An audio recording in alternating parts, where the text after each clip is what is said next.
Story 1. The Frequency Between Stars. Dr. Ilara Vance had spent 17 years listening to the silence between stars. The radio telescope array at the Atacama facility stretched across the desert like the skeletal fingers of some long-dead god, and she had become intimate with every whisper they captured from the void.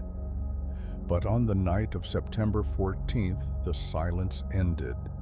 The signal came from the direction of the Botas void, that impossibly empty region of space where 400 million light-years of nothing stretched in every direction. Astronomers had always found it unsettling, this absence of galaxies where thousands should exist.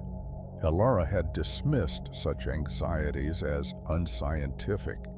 Until the signal. It wasn't like anything in the databases, not the rhythmic pulse of a neutron star, not the static hiss of cosmic background radiation. It was a frequency that seemed to exist between frequencies, a sound that her equipment insisted wasn't there, even as her speakers filled with it. The waveform on her screen made no sense. It curved in directions her software couldn't render, creating shapes that hurt to look at. She called her colleague, Dr. Marcus Webb, at 3 in the morning. By 4, he was standing beside her, his coffee growing cold as he stared at the data. "This isn't possible," he kept saying. "Sound doesn't work this way. Physics doesn't work this way." But the signal continued, and as the hours passed, Ilara began to notice something else. The frequency was changing her, not physically, not in any way she could measure, but she found herself understanding things she shouldn't understand. She looked at the stars through the observatory window and knew with terrible certainty that they were not what humanity believed them to be. The stars were not nuclear furnaces burning in the cosmic dark. They were eyes. Countless eyes, watching, waiting, and the spaces between them were not empty. They were filled with something that had no name in any human language, something that existed in the frequencies between frequencies, in the dimensions between dimensions. The Botas void wasn't empty because galaxies had failed to form there. It was empty because something had consumed them. Something was consuming them still, slowly, over billions of years, and the signal was not a message. It was a dinner bell. Marcus left that morning claiming he needed rest. He drove his car off a cliff 3 hours later. The investigation ruled it an accident, but Ilara had seen his face before he left. He had heard the signal too long. He had begun to understand. She destroyed the recording. She purged the servers, overwrote the hard drives, burned her notes. But she couldn't destroy what the signal had planted in her mind. Every night, when she closed her eyes, she could still hear it. That impossible frequency that bent around the edges of reality. And she could feel them out there, in the void between voids, in the darkness between darkness, waiting. The worst part wasn't the knowledge that humanity was nothing, less than bacteria to whatever inhabited those spaces. The worst part was understanding that they had already noticed us, that our radio signals, our television broadcasts, our desperate attempts to shout into the cosmic dark had caught their attention. They were coming. Not quickly, not by human standards. They moved through the spaces between spaces, and their journey would take 10,000 years, but they were coming. Ilara continued her work at the observatory. What else could she do? She listened to the stars, cataloged their signals, published papers in academic journals. She smiled at her colleagues and attended conferences and pretended that everything was normal. But every night, in her dreams, she stood at the edge of that void. And in her dreams, she could see them moving. Vast shapes that had no form, intelligences that had no minds, hunger that had no end. They moved through the frequency between frequencies, and they sang as they came. A song of consumption, of absorption, of ending. She would wake screaming, but the screams would fade into silence. And in that silence, always, always, she could hear the frequency, growing closer, growing louder. Dr. Ilara Vance continued her work for another 12 years before they found her body in the control room. The official cause of death was cardiac arrest, but the expression frozen on her face suggested something else entirely. Her eyes were open, staring at the ceiling, and her mouth was twisted into something that might have been a smile or might have been a scream. The signal from the Boöta's void was never detected again. But sometimes, in the quiet hours before dawn, the technicians at the Atacama facility report hearing something in the static, a frequency that shouldn't exist, a sound that comes from the spaces between sounds. They've learned not to listen too closely. Story 2: The Geometry of Sleep. Thomas Chen had suffered from insomnia for 37 years. He had tried everything: pills and meditation, white noise machines and sleep studies, but nothing worked. Every night he would lie in his bed and stare at the ceiling, watching shadows move in patterns that seemed almost deliberate. It was during one of these endless nights that he first noticed the angles. The corner of his bedroom, where two walls met the ceiling, wasn't quite right. The angle should have been 90 degrees, but it wasn't. It was something else, something that defied measurement. When he tried to focus on it, his eyes would slide away, unable to hold the shape. He mentioned it to his wife, Sarah, the next morning. She looked at the corner and shrugged. "Looks normal to me," she said. But Thomas saw the flicker of unease in her eyes. She had noticed it too, somewhere deep in the part of her brain that still remembered what it was to be prey. Over the following weeks, the angles multiplied.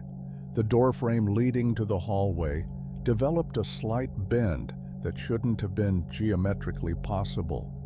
The window in the living room seemed to exist in a direction that had no name. And always, always, when Thomas tried to sleep, he would find himself staring at these impossible geometries, feeling them stare back. The dreams came next, but they weren't really dreams because Thomas never actually slept. They were visions that appeared behind his open eyes, overlaying reality like a film of oil on water. In these visions, he saw the truth about the angles. They were doors. Not doors in any conventional sense, but passages, connections to somewhere else. Somewhere that existed in the spaces between the angles we knew, in the geometries that human mathematics refused to acknowledge. And through these doors, something was watching. Thomas began to research. He found obscure texts in university libraries, forbidden documents in the dark corners of the internet. He learned about non-Euclidean geometry, about the spaces that existed where parallel lines could meet, where the sum of a triangle's angles could be anything but 180 degrees. He learned that there were things living in those spaces, things that had existed since before the universe took its current shape, things that remembered when reality was soft and malleable. They had been trapped when the angles hardened, when mathematics crystallized into its current form. But they were patient. They had been working at the edges of reality for billions of years, slowly, so slowly, wearing away at the corners, creating passages, doors. And every time a human mind perceived these wrong angles, it weakened the barrier just a little more. Thomas's insomnia wasn't a medical condition, it was a defense mechanism. His brain refused to sleep because sleep opened the doors wider. In the vulnerability of unconsciousness, the mind couldn't resist the pull of those impossible geometries. He tried to warn Sarah. He tried to explain what he had learned, but the words came out wrong. How do you describe a color that doesn't exist? How do you explain a direction that has no name? She thought he was having a breakdown. She scheduled appointments with doctors, with therapists. She cried and pleaded and threatened to leave. On the 47th night without sleep, Thomas finally surrendered. He lay in his bed and looked at the angle in the corner, really looked at it for the first time. He let his eyes follow the impossible curve, let his mind trace the geometry that shouldn't exist. And as he did, the angle opened. It wasn't like a door swinging wide. It was more like reality folding back on itself, revealing what had always been there, hidden in the spaces between spaces. Thomas saw them for the first time, vast intelligences that existed in dimensions human minds couldn't process. They had no form that he could comprehend, only angles. Endless, impossible angles that curved back on themselves and split into directions that didn't exist. They were beautiful. They were horrifying. They were neither and both. Sarah found him the next morning, still in bed, his eyes wide open. He was breathing, his heart was beating, but he wasn't there anymore. The doctors said he was in a catatonic state. They ran tests and took scans and found nothing wrong with his brain. But Sarah knew. She could see it in his eyes. The way they tracked something she couldn't perceive. The way they widened at invisible angles. And at night, when she lay in bed trying not to look at the corners of the room, she swore she could hear him speaking in a language that had no words. He was still there, somewhere in the geometries between geometries. And sometimes, when she almost fell asleep, she could feel him reaching for her, trying to show her the door. The house was sold. 3 months later, Sarah moved across the country, but it didn't help. The angles were everywhere now, in every corner, every doorframe, every place where two lines met. They had always been there. Thomas had simply taught her to see them. She doesn't sleep much anymore. She lies in bed, in her new apartment with its perfectly normal corners, and watches the shadows move in patterns that seem almost deliberate. And she knows with the terrible certainty of the damned that soon she too will see the doors. They are patient, the things that live in the angles. They have been waiting since before time was time. They can wait a little longer. Story 3. The Weight of Forgotten Names. In the deepest archives of the Vatican, in a sub-basement that appears on no official map, there is a room containing books that were old when Rome was young.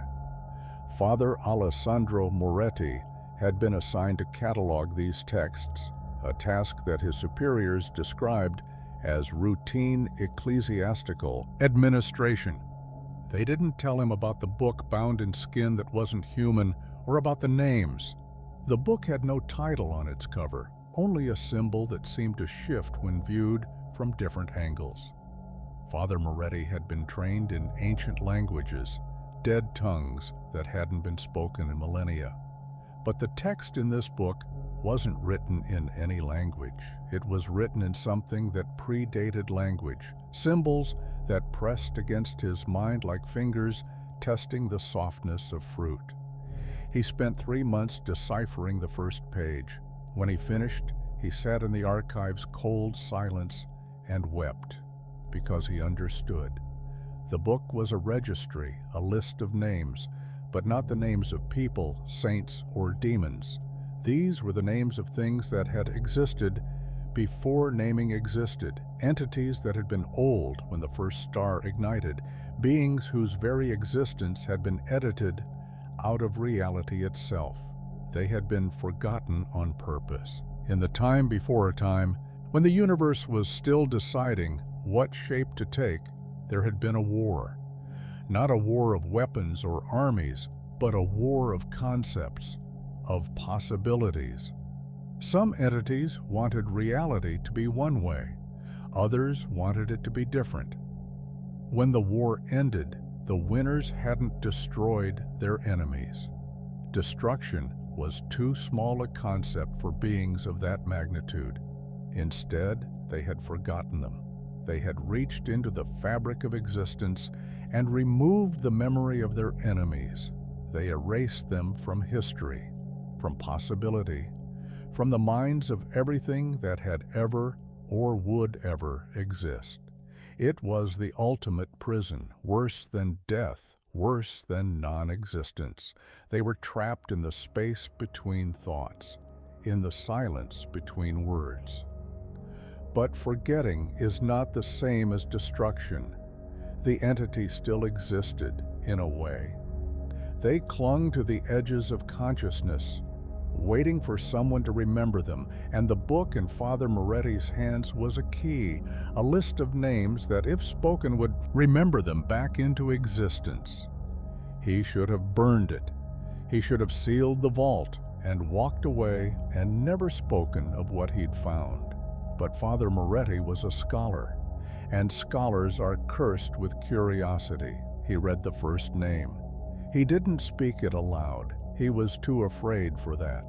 He merely thought it, let the impossible syllables form in his mind.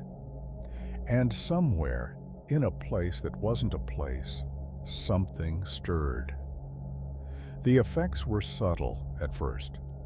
He began to notice gaps in his memory, moments when he would find himself in places with no recollection of how he'd arrived. He would be speaking with colleagues and realize he couldn't remember the beginnings of their conversations. Time seemed to skip like a record with a scratch. Then the dreams began. Not nightmares exactly, but visions of incomprehensible vastness. He saw the thing whose name he had thought, a presence so immense that the universe itself was barely a mote in its awareness.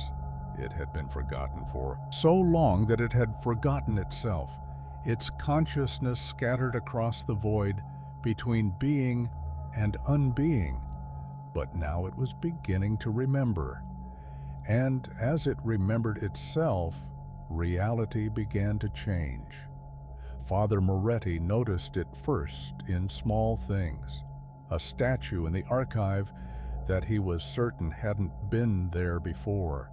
A passage in a familiar book that described events he'd never heard of. Colleagues mentioning memories that he knew were impossible, histories that had never happened. The forgotten entity wasn't just returning, it was rewriting reality to make room for itself, inserting itself into history, into the past, into the fundamental structure of existence. And with each rewrite, more of the old reality disappeared, forgotten in turn. He tried to warn his superiors, but they looked at him with blank eyes. What book? They asked. What archive? The sub-basement had been erased from their memories, from the building's blueprints, from reality itself. Father Moretti fled. Rome? He traveled the world trying to find someone who remembered the old reality. But everywhere he went, the changes followed. Cities had different names than he remembered. Countries had different borders. Historical events had unfolded in ways that contradicted everything he knew. He was the only one who remembered, and he was beginning to forget too. Each morning he woke with fewer memories of the world that had been. Each night he dreamed of that vast presence, growing stronger, more coherent, more real. In the end, he found a cave in the mountains of Tibet, as far from civilization as he could get. He wrote his account in a journal, hoping someone would find it, hoping someone would remember. But even as he wrote, he knew it was hopeless. The forgotten ones were returning, and with each name remembered, another piece of reality was forgotten. Soon there would be nothing left of the world that was, only the world that the returning ones wanted it to be. Father Moretti's journal was found 3 months later by a group of hikers. They couldn't read it. The words were in a language that had never existed, written by a man who had never been born, describing events that had never occurred. They left the journal in the cave. Sometimes when the wind blows through the mountains at night, the pages rustle with words that sound almost like names, names that wait to be remembered, names that will one day be spoken, and when they are, we will forget everything we ever were. Story 4. The Drowning Dark. The research vessel Nereid descended into the Mariana Trench with a crew of 4 scientists and enough supplies for a 3-week mission. At 36,000 feet below sea level, they expected to find new species of fish, perhaps some unusual geological formations. What they found instead was the truth about darkness. Dr. Yuki Tanaka was the first to notice it. The exterior lights of the submersible should have illuminated a cone of water, extending about 60 feet in every direction. But at a depth of 32,000 feet, the light stopped extending. It didn't fade, didn't diminish. It simply ended, as if the darkness beyond it was solid, impenetrable. "That's not possible," said Dr. Marcus Reeve, the mission's physicist. "Light doesn't work that way." But he couldn't explain what they were seeing. The darkness beyond their lights wasn't the absence of light. It was something else, something that light couldn't enter. They continued their descent. What else could they do? The mission had been funded by 3 different governments, and there was too much invested to turn back because of an optical anomaly. Besides, they were scientists. Anomalies were what they came to investigate. At 34,000 feet, the sounds began. Not the creaking of the submersible's hull under pressure, not the hum of their equipment. These were other sounds coming from outside, from the darkness. Low rhythmic pulses that seemed to vibrate through the water itself. Dr. Elena Vasquez, the team's marine biologist, said they sounded like a heartbeat. She was right. They were listening to a heartbeat, but not the heartbeat of anything alive in the conventional sense. At 35,000 feet, the exterior lights failed. Not broke, not burned out. They were still drawing power, still generating photons. But the photons weren't going anywhere.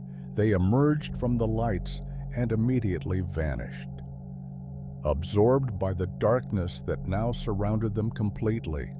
Dr. James Chen, the pilot, tried to engage the emergency ascent.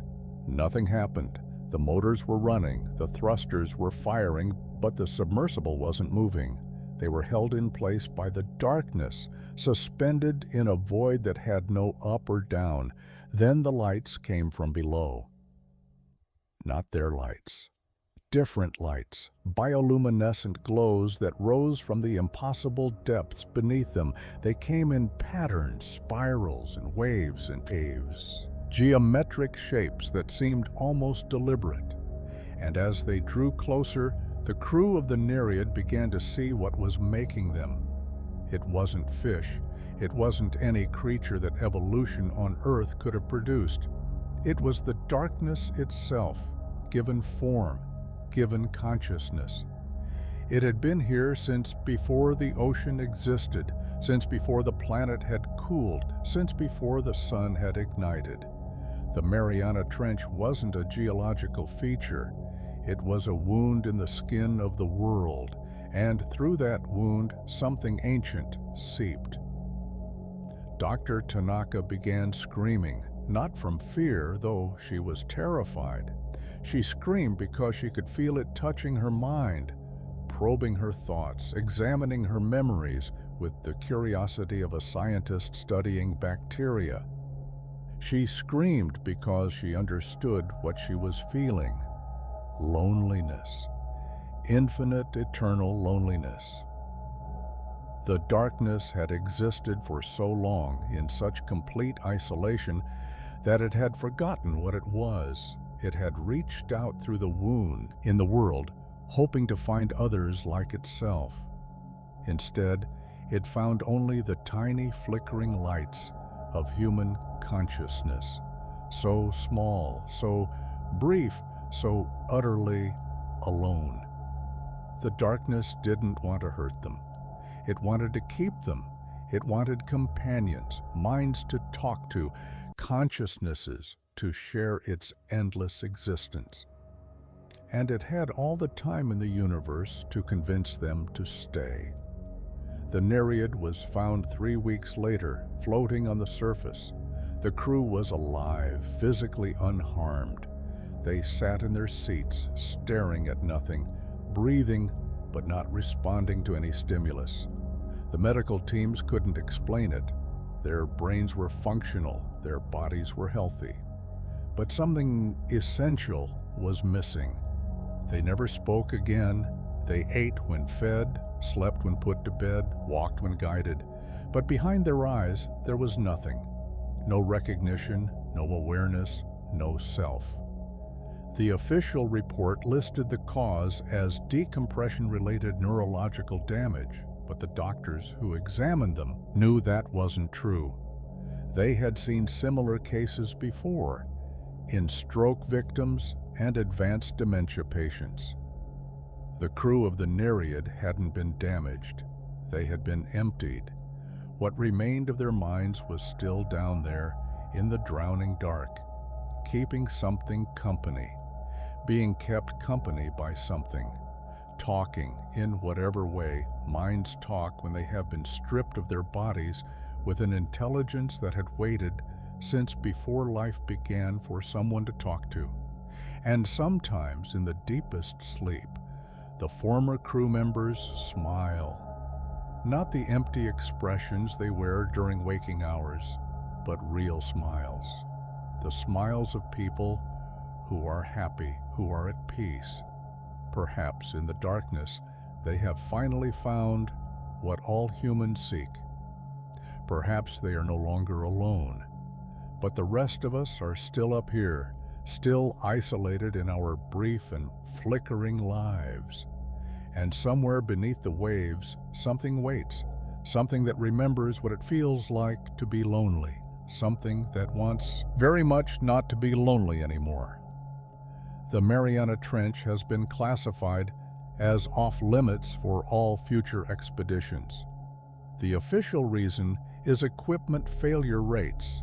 The real reason is that 3 more ships have vanished in the last year alone, and in each case, the final transmissions contain the same thing: a heartbeat rising from below.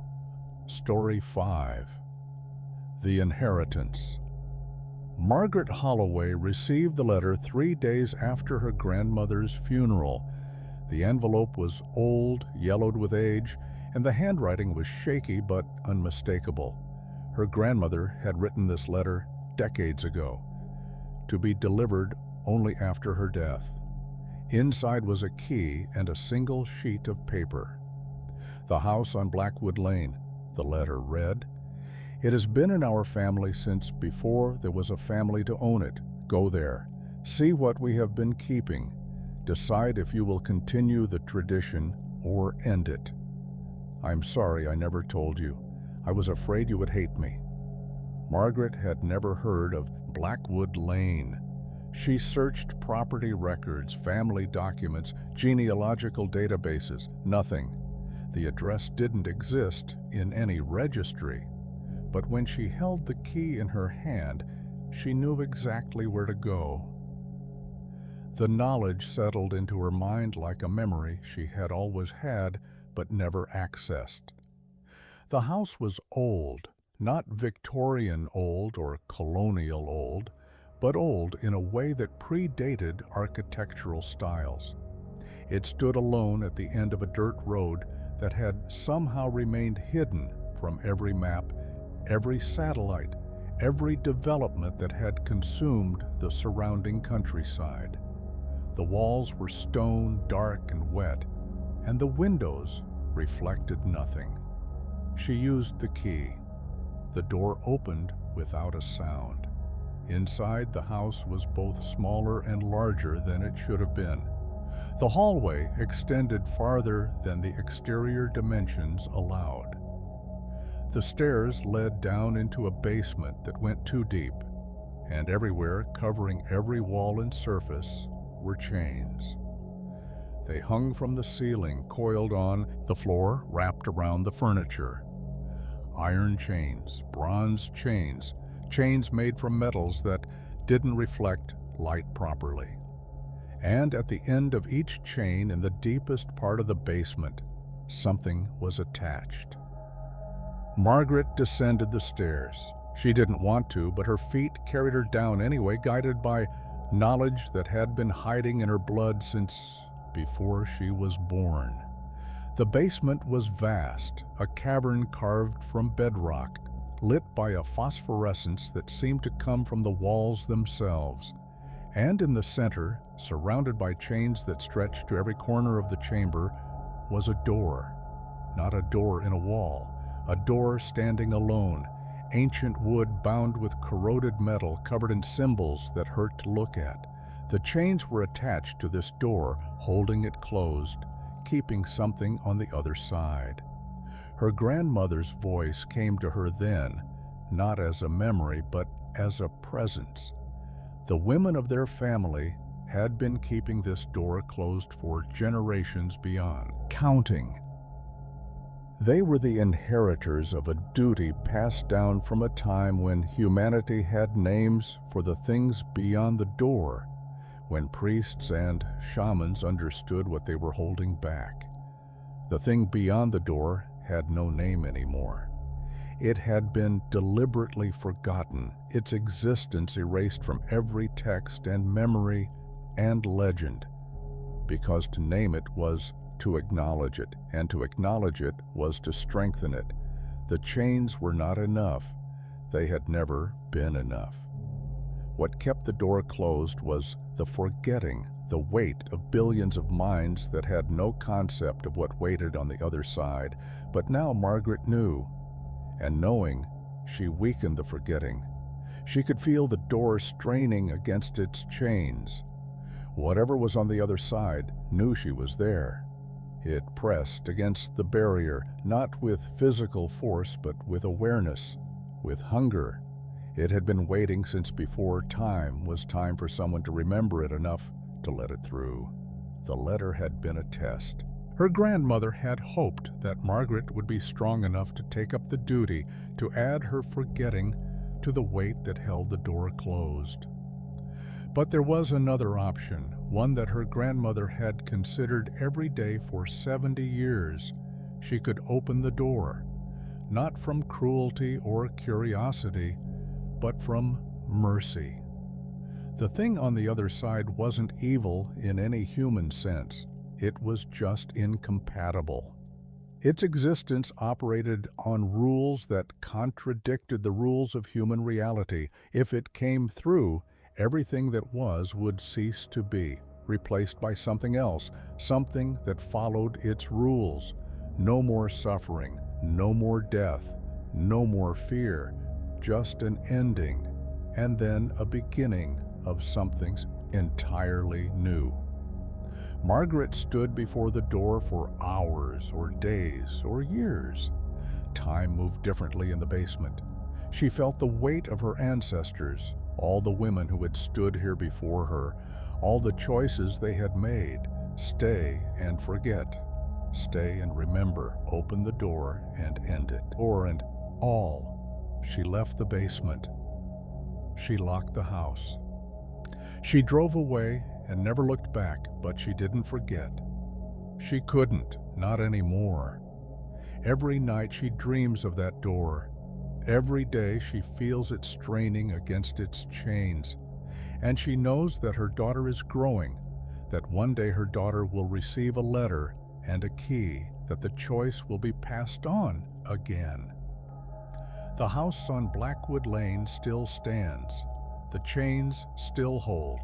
The door still waits. Someday, someone will make a different choice. Someday, someone will be tired enough, or curious enough, or merciful enough to open the door. And when that day comes, everything we have ever been will end. Not with a bang, not with a whimper, but with the quiet click of a lock opening and the soft groan of ancient hinges, and then finally, something new will begin. Story 6. The Astronomer's Confession. I am writing this because I need someone to know, even if no one believes me. I am writing this because I have 3 days left to live, and I cannot die with this secret still inside me.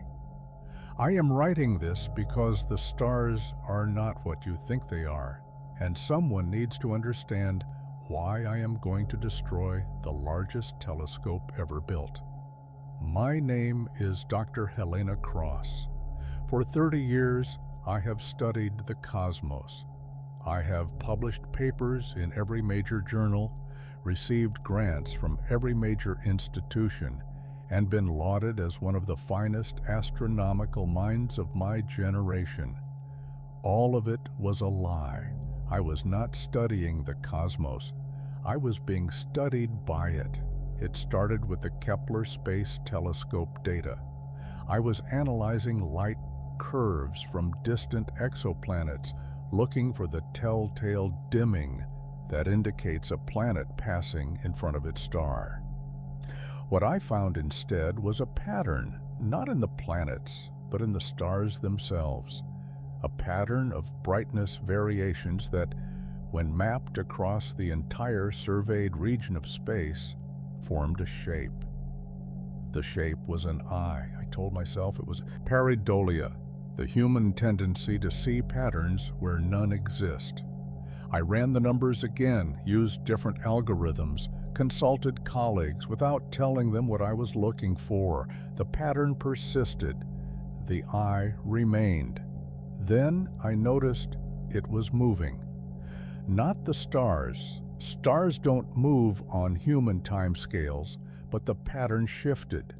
The eye was tracking something, and when I plotted its focal point, I realized what it was watching. Us. It was watching Earth. I spent 5 years trying to disprove my own findings. I wanted to be wrong. I needed to be wrong. Because if I was right, then everything we believed about the universe was a comfortable lie we told ourselves to avoid facing the truth. The stars are not nuclear furnaces. They are not balls of hydrogen undergoing fusion. They are something else, something we have no framework to understand. And they are not randomly scattered across the cosmos. They are arranged deliberately, precisely, to serve a purpose we cannot comprehend. I eventually gained access to data from the Event Horizon Telescope, the global network that captured the first image of a black hole. What I found there confirmed my worst fears. Black holes are not collapsed stars. They are not singularities of infinite density. They are wounds. Holes in the fabric of the universe through which something peers the shadow. At the center of the black hole image isn't the absence of light. It's the pupil. We photographed an eye, and we celebrated it as a scientific achievement. The universe is not a vast, empty expanse dotted with matter.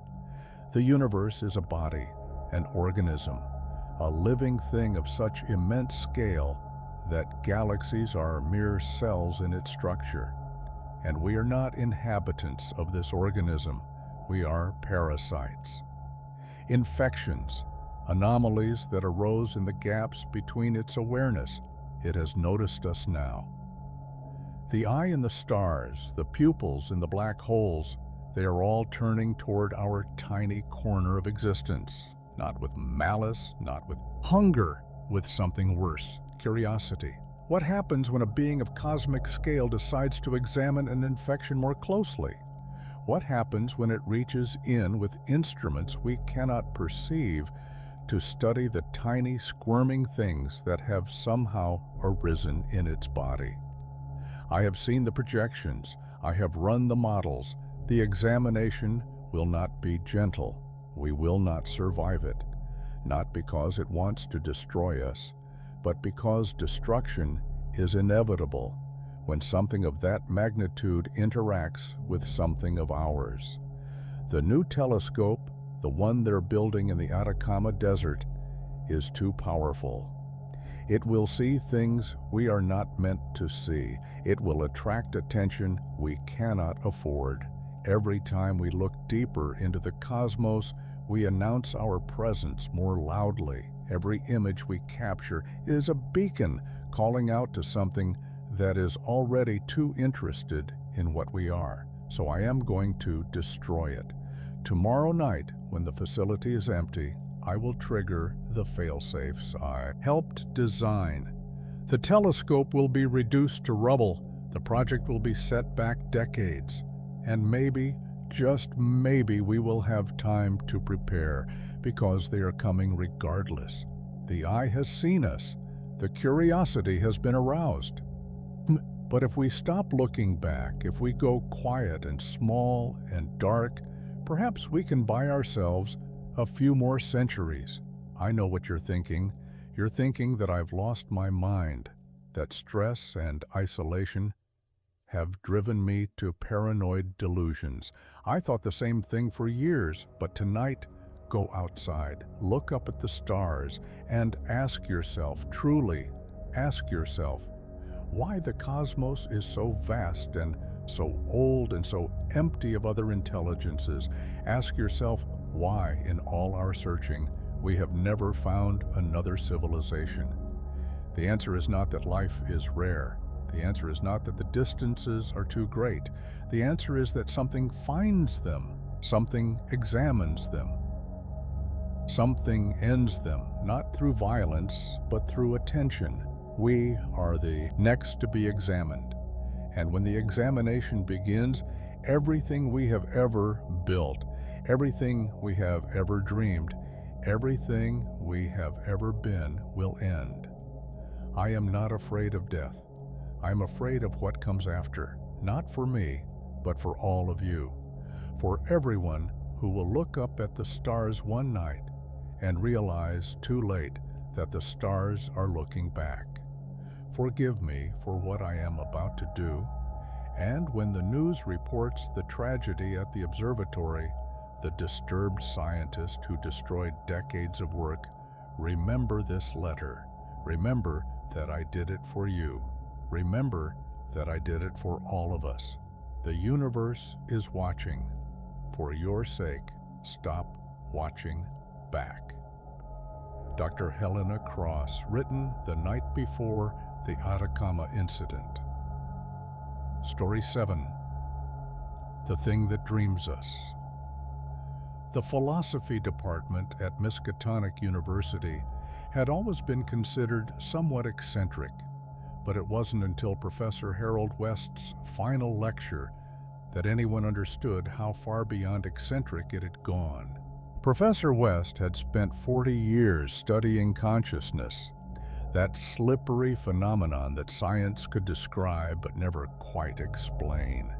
He had published papers on the hard problem of consciousness, on the binding problem, on the seemingly impossible fact that matter, properly arranged, could become aware of itself.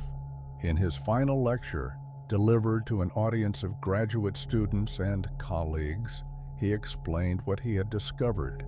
He had found the answer to the question that had haunted philosophy since humanity first asked it.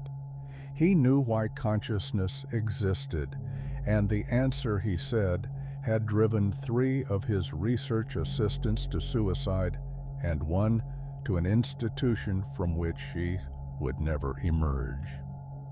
Consciousness, Professor West said, is not a product of the brain. It is not an emergent property of neural complexity.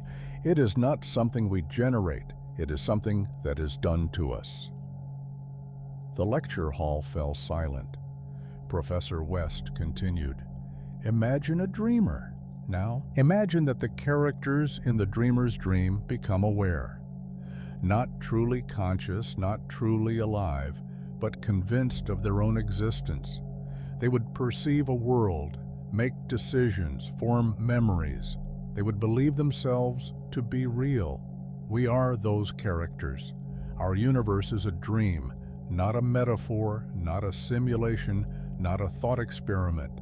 A literal dream, being dreamed by something so vast and so alien that we cannot comprehend even the smallest fraction of its true nature." A student raised her hand. "If we're just dream characters, how are we having this conversation? How are we conscious at all?" Professor West smiled, and those who saw the smile later said it was the most terrible thing they had ever witnessed. That's the question that drove my assistants mad. You see, dream characters shouldn't be aware. We shouldn't be able to question our existence. We shouldn't be able to perceive the dreamer. But somehow we can. And that means something has gone wrong. He pulled down a projection screen and displayed a series of brain scans.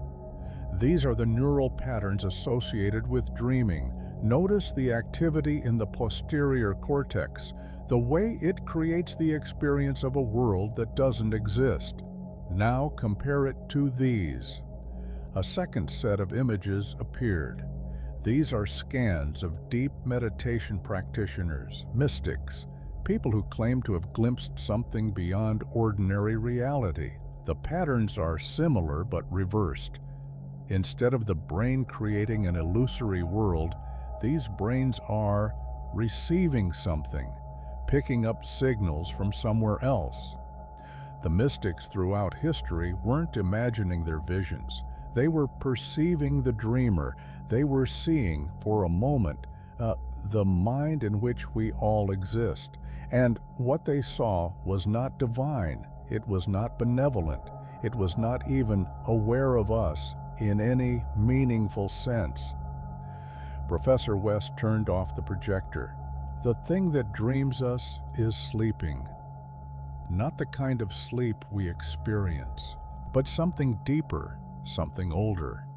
It has been sleeping since before time began, and its dream has lasted for 14 billion years. But sleep is not eternal. Eventually, even the deepest sleeper wakes. When it wakes, the dream ends. We end, not death as we understand it, but something more complete. We will not cease to exist because we never existed in the first place. We will simply be forgotten. Like a dream upon waking, we will fade from memory in an instant, leaving nothing behind. A professor in the front row spoke up. "This is speculation. You have no evidence for any of this."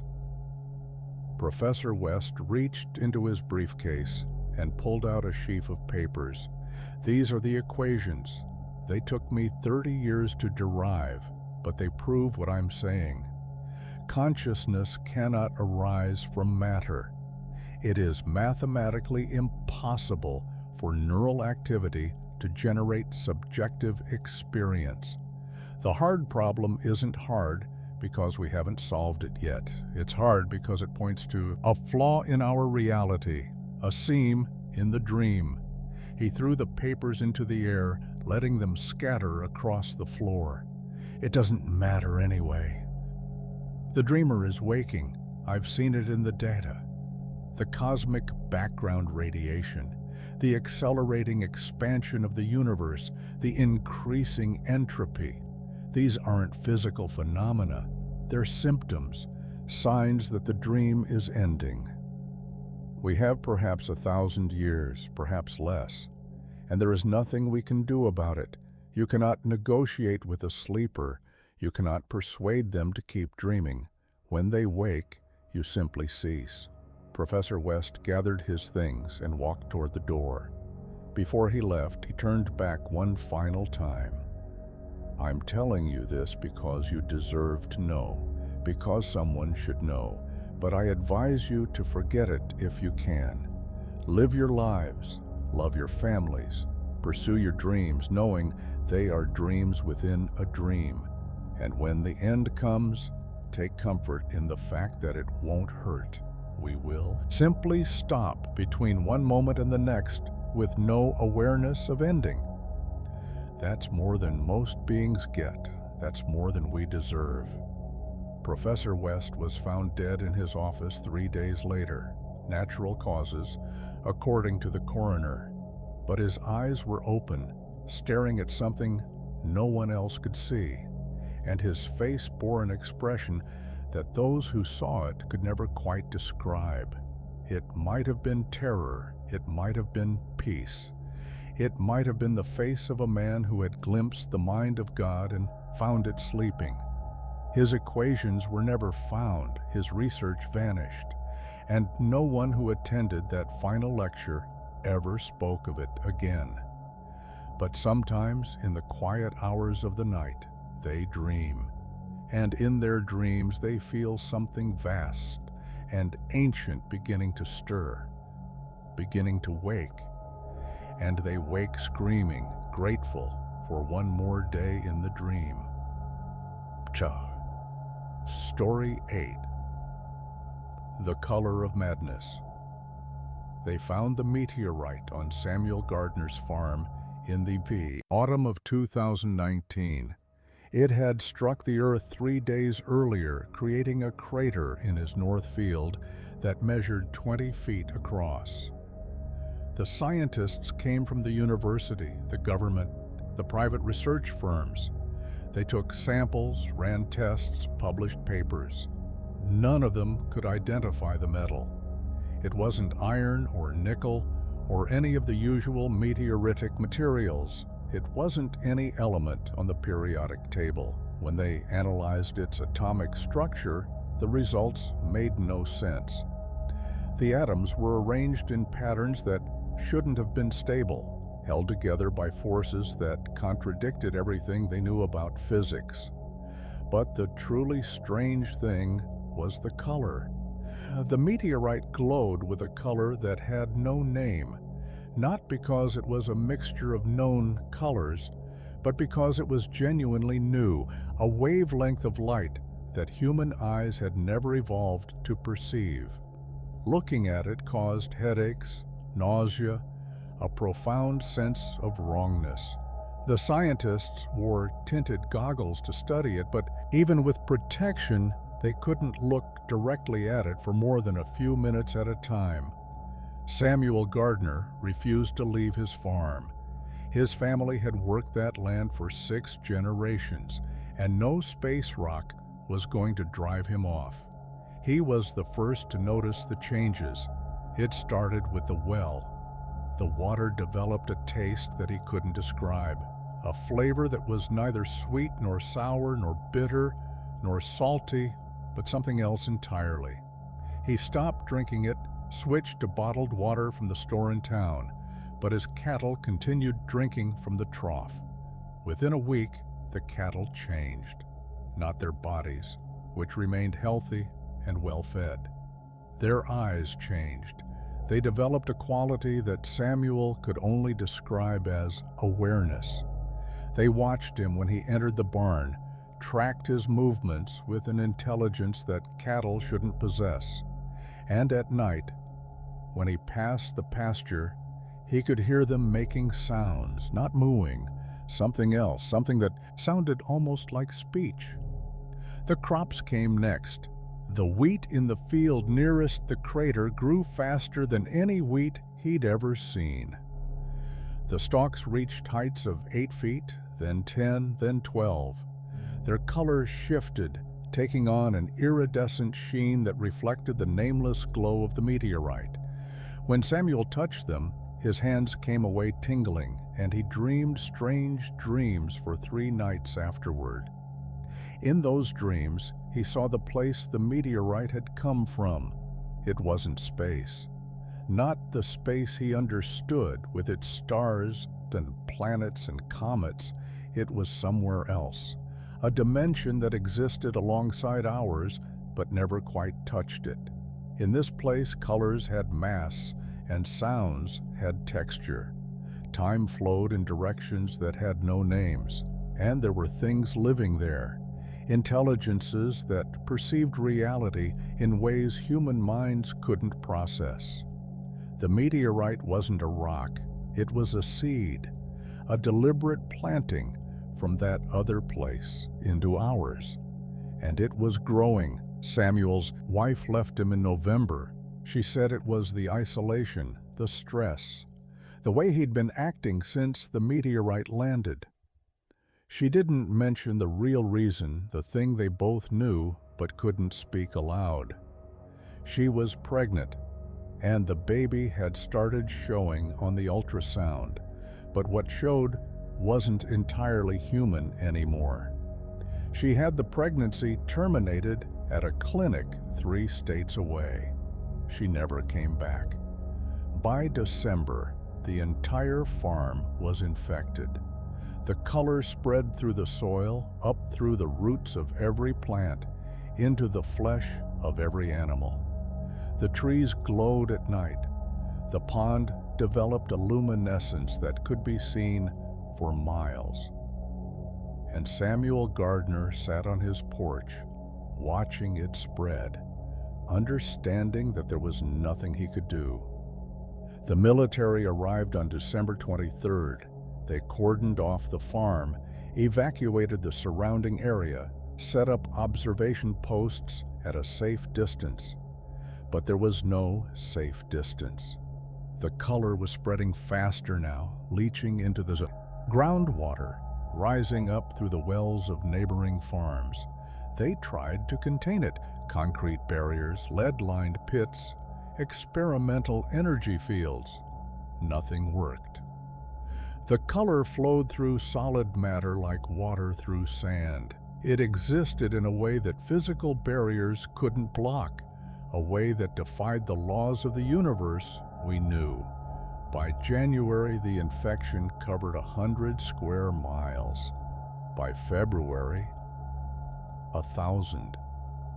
The evacuation expanded, then expanded again. Millions of people fled their homes carrying nothing but what they could fit in their cars. Some of them didn't flee fast enough. Some of them were touched by the color before they could escape. And those who were touched began to change, not into monsters, something worse. They became aware. They could see the dimension the meteorite had come from, could perceive the intelligences that lived there. They tried to describe what they saw, but human language had no words for it. They spoke in colors and tasted sounds and felt time as a physical sensation. Most of them killed themselves within days. Their minds couldn't handle the weight of what they now perceived. But some survived, some adapted, and those who adapted began to worship. Samuel Gardner was the first priest. He had been touched longest, changed most completely.